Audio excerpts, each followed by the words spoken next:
آج کل بچوں کے ہاتھوں میں باجے ہوتے ہیں، گلی کوچوں میں بجا رہے ہوتے ہیں۔ بڑے کیا کرتے ہیں بھائی، گاڑیوں سے بائک سے سلنسر اتار لیتے ہیں، گاڑیاں شور کر رہی ہیں۔ نوجوان کیا کر رہے ہیں بھائی، اپنی گاڑیوں میں گانے لگا رہے ہیں۔ اللہ اکبر کبیرہ۔ میرے پیاروں، اس ملک کے پاکستان کی قدر پوچھنی ہے،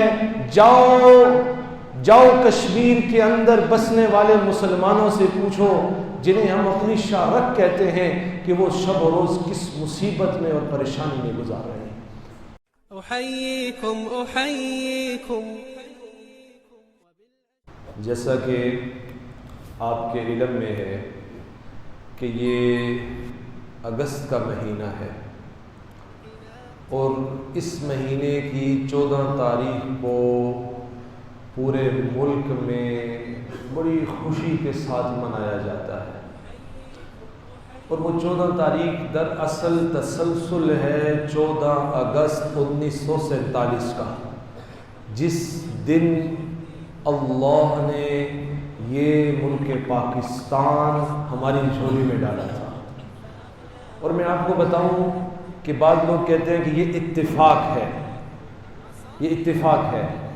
شمسی اعتبار سے دیکھا جائے تو پاکستان کا وجود ہے 14 اگست 1947، اور اگر اسلامی مہینوں کے اعتبار سے دیکھا جائے تو جس مہینے میں پاکستان بنا اس مہینے کا نام رمضان المبارک تھا۔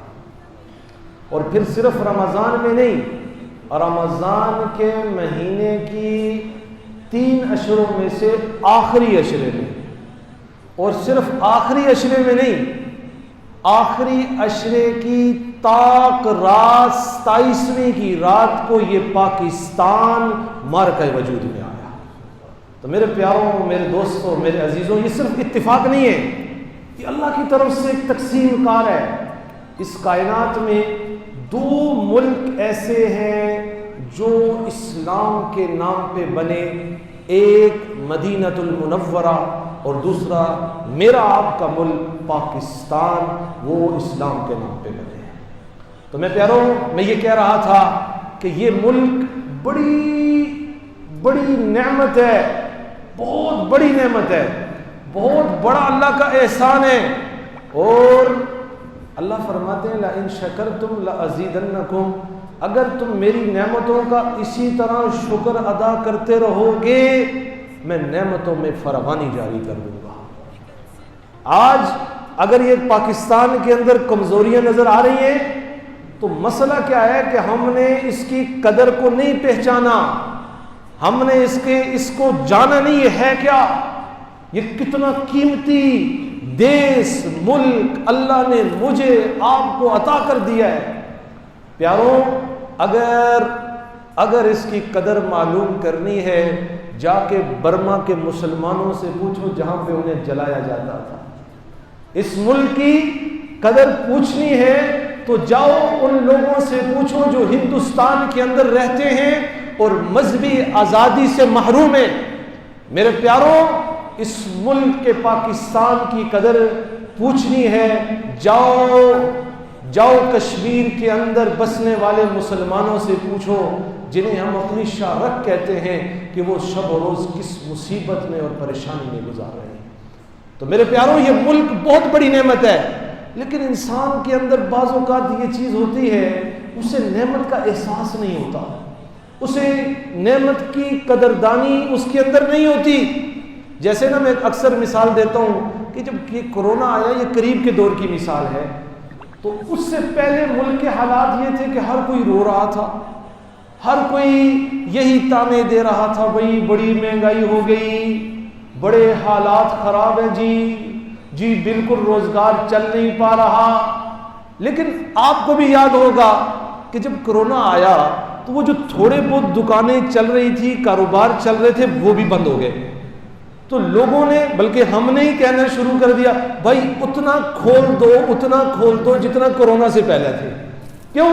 اب اس حالت کی قدر آ گئی کہ جو اس سے پہلے موجود تھی۔ اس سے پہلے نہیں پتا تھا، بلکہ روتے پیٹتے تھے، بھائی یہ ہو گیا وہ ہو گیا، ملک میں یہ ہے یہ ہے یہ ہے یہ ہے. لیکن جب وہ سختی کے حالات آئے بالکل ہی بند ہو گیا تو پھر رونا یہ شروع کر دیا، بھائی جتنا کرونا سے پہلے تھے نا اتنے دے دو، باقی ہم خود کر لیں گے. کیوں؟ اب اس نعمت کی قدر آئی کہ جس کی ہم کیا کر رہے تھے؟ ناشکری کر رہے تھے. تو اسی طرح یہ ملک اللہ کا بہت بڑا احسان ہے، بہت بڑا فضل ہے، اس پر اللہ کا شکر ادا کرنا چاہیے. لیکن پیاروں، ستم بالا ستم کیا ہوتا ہے؟ آج کل بچوں کے ہاتھوں میں باجے ہوتے ہیں، گلی کوچوں میں بجا رہے ہوتے ہیں.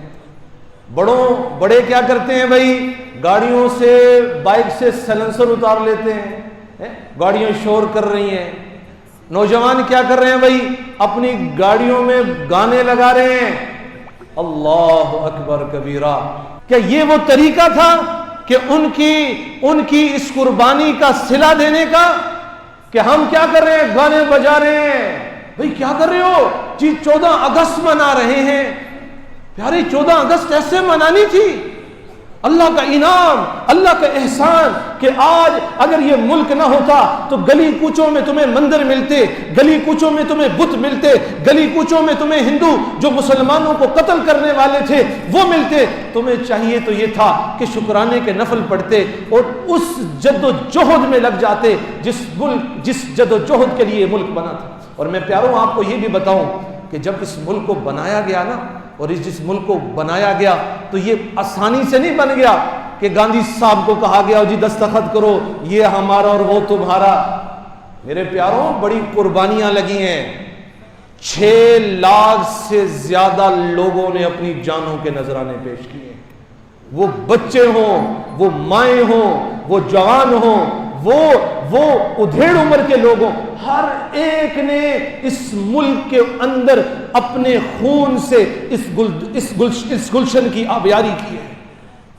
ایک واقعہ کتابوں میں لکھا ہے کہ ایک ماں تھی اور بہت بڑی جماعت مسلمانوں کی ایک گنے کے کھیت کے پیچھے چھپی ہوئی تھی.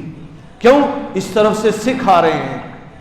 تو اچانک ماں کا بچہ رونے لگ پڑتا ہے، تو ماں اپنے ہی ہاتھ سے اپنے بچے کا گلا گھونٹتی ہے، کہیں اس کی وجہ سے ہم پاکستان جانے سے محروم نہ ہو جائیں، کہیں اس کی وجہ سے ہم پاکستان جانے سے محروم نہ ہو جائیں اور ان درندوں کے نشان نہ بن جائیں. ایک شخص اپنے بارے میں لکھتا ہے، کہتا ہے کہ میرے پیچھے ایک بڑی جماعت تھی سکھوں کی، میں نے کہا ان سے مرنے سے بہتر ہے دریا میں کود جاؤں، اگر اللہ نے بچانا ہوا بچا لے گا. کہتا ہے میں دریا کے قریب جاتا ہوں، دیکھتا ہوں بہت سارے لوگ بھی دریا میں ہیں. کہتا ہے میں بھی کودتا ہوں کہ جس طرح یہ بچیں گے میں بھی بچ جاؤں گا. کہتا ہے جب دریا میں جاتا ہوں تو وہ زندہ انسان نہیں ہوتے بلکہ انسانوں کی لاشوں سے سمندر بھرا ہوا ہوتا ہے. اس طرح قربانیاں لگی، اس طرح جانیں دی، صرف اس تمنا کے لیے کہ ایک اسلامی فلاحی ریاست بنے گی جس میں مسلمان آزادی کے ساتھ اللہ کے دین پر عمل کریں گے. یہ 65 کی جنگ ہوئی نا 1965 میں، تو انڈیا سے اعلان ہوا، اس میں سے بہت سارے گواہ بھی ہوں گے، اعلان ہوا کہ ہم شام کی چائے لاہور میں پیئیں گے، لاہور میں. تو اس وقت جو ہمارے سربراہ تھے یحییٰ صاحب، انہوں نے ریڈیو کے اوپر یہ اعلان کیا کہ جناب ہندوستانی یہ چاہ رہے ہیں کہ ہم شام کی چائے لاہور میں پئیں، لیکن انہیں یہ خبر نہیں ہے کہ ان کا پالا محمد عربی محمد مصطفیٰ صلی اللہ علیہ وسلم کے دیوانوں سے پڑا ہے. اور میرے پیاروں، پھر تاریخ میں وہ باتیں لکھی کہ 17 دن جنگ جاری رہی اور لوگوں نے اپنی سینوں کے ساتھ باندھے اور کافر کے ٹینکوں کے سامنے لے گئے کہ کوئی باطل، کوئی دشمن، کوئی ایسی طاقت جو میرے آقا سے نفرت کرتا ہے، اس گندے آدمی کو ہم اس ملک میں گھسنے کی اجازت نہیں دیں گے. اور میرے پیاروں، میرے دوستوں، پھر اعلان ہوتا ہے ہماری فوج کو خون کی ضرورت ہے، لوگ آؤ اور خون عطیہ کرو۔ تو یہ جو بلڈ ڈونیشن سینٹر تھے اس کے باہر لائنیں لگ گئی، قطاریں لگ گئی خون دینے والوں کی، اور انتظامیہ نے، ہسپتال والوں نے اعلان چسپاں کر دیا، جناب ہمارے پاس وہ سرنجیں ختم ہو چکی ہیں جن سے خون ایک انسان سے دوسرے انسان میں کنورٹ کیا جاتا ہے، یعنی بوتل میں، جس بوتل میں خون ڈالا جاتا ہے وہ بوتلیں ختم ہو چکی ہیں، تو جب وہ آئیں گی تو پھر تم آنا۔ تو میرے پیاروں، اس طریقے سے اپنی جانوں کے نذرانے پیش کر کے اس ملک کو بنایا گیا، اور ہم کیا کر رہے ہیں جی؟ گاڑیوں کے، بائکس کے سلنسر اتار رہے ہیں۔ بھائی ہو کیا رہا ہے؟ بھائی 14 اگست منائی جا رہی ہے، 14، کتنا مذاق اڑا رہے ہیں، کتنا مذاق اڑا رہے ہیں ان کی قربانیوں کا اور ان کے خون بہانے کا۔ تو میرے پیاروں، میرے دوستوں، میرے عزیزوں، یہ ملک جو ہے نا، یہ ہمارے ان بڑوں کی امانت ہے ہمارے پاس، اور ہم نے تو بڑے وعدے کیے تھے ان کے ساتھ، اور ہم نے تو بڑی باتیں طے کی تھی کہ ہم اس ملک کی خاطر یہ کریں گے، یہ کریں گے، یہ کریں گے، لیکن ہوتا کیا ہے کہ میں بھی اور آپ بھی ہر ایک اپنے ہی کاروباروں میں، اپنے ہی کاموں میں مگن ہو گئے، رشوتیں کھانا شروع کر دی، جھوٹ بولنا شروع کر دیے، اس ملک کو توڑنا شروع کر دیا ہے۔ ہم نے تو، وہ شاعر نے کہا نا کہ ہم نے تو وعدے کیے تھے کہ وفا کے خوگر وفا کریں گے، یہ طے ہوا تھا، وطن کی خاطر جیے مریں گے، یہ طے ہوا تھا، بوقت ہجرت قدم اٹھیں گے جو سوئے منزل، تو بیچ رستے میں دم نہ لیں گے، یہ طے ہوا تھا۔ چار جانب بہار آئی ہوئی تھی لیکن بہار کو اعتبار دیں گے، یہ طے ہوا تھا۔ تمام درینہ نسبتوں سے گریز کر کے وطن کو وطن کہیں گے، یہ طے ہوا تھا۔ خدا کے بندے، خدا کی بستی بسانے والے خدا کے احکام پر چلیں گے، یہ طے ہوا تھا۔ اور ہم نے کیا کیا؟ اس ملک میں لاڈ میں کالے کے نظام کو، اس کی تعلیم کو، اس کے قانون کو نافذ کر دیا۔ اور جو بولتے ہیں ہم کہتے ہیں چھوڑو چھوڑو، آپ ترقی سے روکتے ہو ہمیں۔ آج بھی چائنا کے اندر چلے جاؤ، وہ چائنیز زبان میں پڑھانے کو فخر سمجھتے ہیں، جاپان میں چلے جاؤ وہ اپنی زبان میں تعلیم دینے کو فخر سمجھتے ہیں، اور آج ہم کہتے ہیں جی کوئی انگلش میڈیم سکول ہونا چاہیے، اور کیا کریں؟ دوسرے اسکولوں کا حال بھی ایسا ہو چکا ہے کہ ہم خود اپنی ہی زبان سے تنگ آ چکے ہیں، اپنی ہی بول سے تنگ آ چکے ہیں۔ آج بھی چائنا کا وزیر اعظم بیٹھا ہوتا ہے پاکستانی وزیر اعظم کے ساتھ، تو ہمارا وزیر اعظم انگریزی میں تقریر کرنے کو فخر سمجھ رہا ہوتا ہے، اور وہ آج بھی اپنی چائنیز زبان میں گفتگو کرتا ہے۔ تو میرے پیاروں، ہم جا کہاں رہے ہیں؟ یہ تو ایک چھوٹی سی بات کا ذکر کر رہا ہوں۔ تو یہ ملک بڑی قربانیوں سے، بڑی مشقتوں سے، بڑے احسانات سے یہ ملک بنا ہے۔ تو خدا را اس ملک کی قدر کو سمجھو، یہ اللہ نے دیا ہے، یہ نہ جانے اللہ، اگر وہ فرمائے وَلَئِن كَفَرْتُمْ إِنَّ عَذَابِي لَشَدِيدٌ، اگر تم نعمت کی کفران نعمت کرو گے تو اللہ پھر وہ نعمت لینے کی بھی قدرت رکھتا ہے۔ آج یہ جو حالات ہمارے اوپر ہیں نا، تو یہ وجہ یہی ہے کہ ہم کفران نعمت کر رہے ہیں، اور اللہ نے فرمایا ان عذابی لشدید، پھر میرا عذاب بھی بہت سخت ہے۔ اگرچہ کہ ملک ہمارے پاس ہے، بظاہر ہم اس ملک کے باشندے اور چلانے والے ہیں، لیکن حقیقتاً یہ ملک ہم نہیں چلا رہے۔ روز بروز پریشانیاں، مسائل، تکالیف، اس کے اندر ہم جو ہے نا ڈوبے چلے جا رہے ہیں۔ تو آج اگر ہم چاہتے ہیں یہ ملک واپس ہمیں حاصل ہو جائے، تو خدا کی قسم ہمیں جناب محمد مصطفیٰ صلی اللہ علیہ وسلم کے طریقوں کو اس ملک پہ نافذ کرنا ہوگا۔ اور ملک پہ نافذ کیسے ہوگا؟ کہ پہلے میں اپنی جان پر، اپنے جسم پر، اپنے گھر پر اس ملک کے اس قانون کو نافذ کر دوں۔ یہاں سے آج گھر جائیں تو گھر والوں کے ساتھ، بچوں کے ساتھ بیٹھ کر یہ طے کریں کہ بھائی آج سے پہلے جو ہوتا رہا وہ ہوتا رہا، لیکن آج کے بعد اس گھر میں جس نے رہنا ہے وہ نظام مصطفیٰ کے مطابق رہے گا، وہ ایسے رہے گا جیسے جناب رسول اللہ نے چاہا تھا، اس کے علاوہ کوئی چارہ کار نہیں ہے۔ تو میرے پیاروں، اسی دن سے ہمارے گھر کا نظام بدل جائے گا، اور اسی دن سے ہمارے گھر میں نظام مصطفیٰ آ جائے گا۔ ہم کہتے ہیں نا آ جائے جی پورے ملک میں آ جائے، بھائی پورے ملک کو چھوڑو، اگر ہم گھر میں لا رہے ہیں تو اس کا مطلب ہے کہ پورے ملک میں آ گیا، اور اگر ہم گھر میں لانے کے بارے میں سنجیدہ نہیں ہیں تو سمجھو کہ ہم جھوٹے ہیں، ہم حضور کو اور اللہ کو دھوکہ دینے کی کوشش کریں۔ تو میرے پیاروں، میرے دوستوں، یہ اللہ کا انعام ہے، اللہ کا فضل ہے، اس کے حوالے سے تھوڑا سا شکر کرو کہ اللہ نے ہمیں یہ بہت بڑی نعمت دے دی، بہت بڑا خزانہ دے دیا، بہت بڑا اللہ کا فضل ہو گیا، اس پر شکر کرو۔ وہ لقمان حکیم جب شروع میں ایک شخص کے غلام تھے، تو اللہ کی شان کہ وہ شخص جس کے غلام تھے لقمان حکیم، وہ ان کا غلام ہو گیا، وہ ان کا غلام، اور اس نوعیت کا غلام بنا کہ لقمان کے بغیر کھانا بھی نہیں کھاتا تھا، وہ خود آقا لقمان کے بغیر کھانا نہیں کھاتا۔ ایک دن کہیں سے خربوزے آئے، اللہ کی شان، پوچھا بھائی لقمان کدھر ہے؟ کہا جی آپ کے فلاں کام سے گئے ہوئے ہیں۔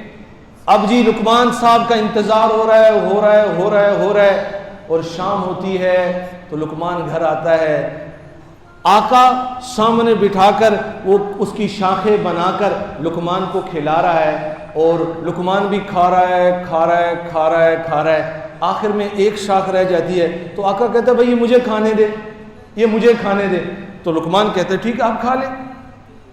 تو وہ شاخ منہ میں ڈالتا ہے تو اس کی کڑواہٹ کی وجہ سے وہ آقا بے ہوش ہو جاتا ہے۔ کیا ہو جاتا ہے؟ بے ہوش ہو جاتا ہے۔ تو ہوش میں آتا ہے تو لقمان حکیم سے کہتا ہے تو کیسے کھا رہا تھا؟ میں تو ایک نوالا نہیں کھا سکا، ایک شاخ نہیں کھا سکا، تو کیسے کھاتا رہا؟ تو کہنے لگا کہ جس ہاتھ سے، کون؟ لقمان، حضرت لقمان کہنے لگے جس ہاتھ سے میں نے پوری زندگی نعمتیں کھائی تھی، اب شرم آتی تھی کہ یہ کہوں کہ یہ جو کھلا رہا ہے یہ کڑوا ہے، شرم آتی۔ تو جس رب نے اتنے احسانات کیے ہو نا، تو اس کی نافرمانی کرتے ہوئے بھی شرم کرنی چاہیے کہ رب نے اتنا انعام کیا، اتنی خیریں دی، اتنی برکات دی، اور ہم الٹا اسی کی نعمتوں کی کیا کر رہے ہیں؟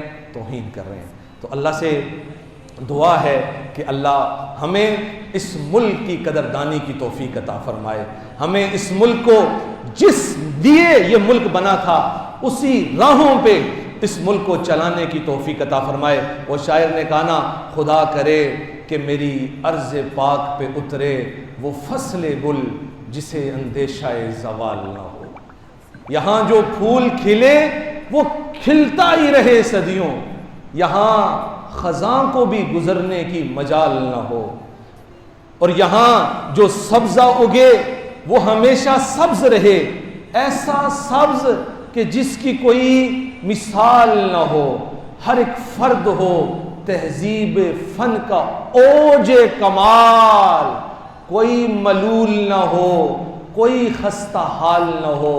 خدا کرے کہ میرا ایک بھی ہم وطن کے لیے حیات جرم نہ ہو، زندگی وبال نہ ہو۔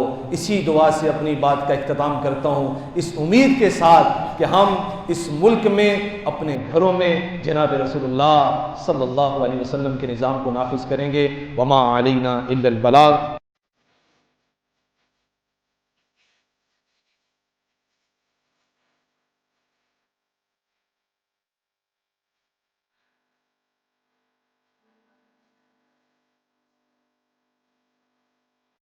النور ناديكم ألا ما أجمل اللقيا وما أحلى تلاقيكم